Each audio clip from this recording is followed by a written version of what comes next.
Randy has always enjoyed collecting, with coins, comic books and sports cards among his favorite memorabilia. In the summer of 2010, Randy's hobby would take a turn that would change his life for good.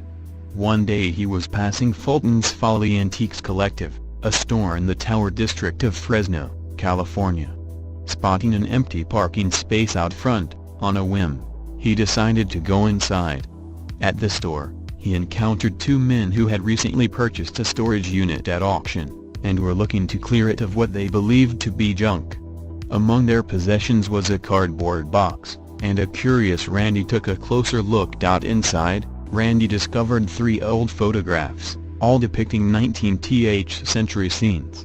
Deciding that he liked the look of them, he offered the men everything that was contained in his pocket, a grand total of $2.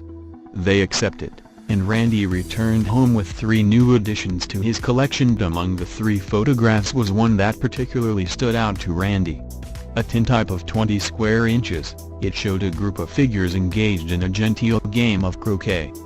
However, when he took a closer look under a microscope, he realized that there was more to his find than first met the eye.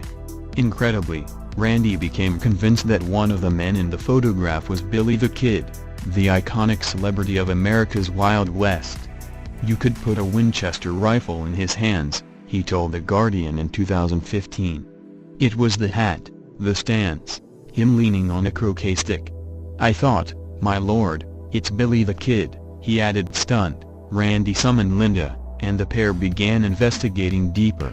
And when they discovered that 2 other men in the photograph were the spit of Charlie Bowder and Tom O'Folliard, both members of Billy's notorious gang the Regulators, they knew that they were onto something big. For a figure so rooted in history, myth and popular culture, little of Billy the Kid's legacy remains. Among the few relics that can be positively linked to the outlaw is a single photograph, taken around 1880. In 2011 an American businessman bought the original for $2.3 million. It was the start of a lengthy process that would consume the next 3 years of Randy and Linda's lives. Eventually, they pieced together a team of specialists, using techniques such as facial recognition software to try and prove that the photograph was the real deal. Then, in 2015, the National Geographic documentary Billy the Kid, New Evidence was released. In the documentary, the evidence to support the photograph's authenticity is laid out in full.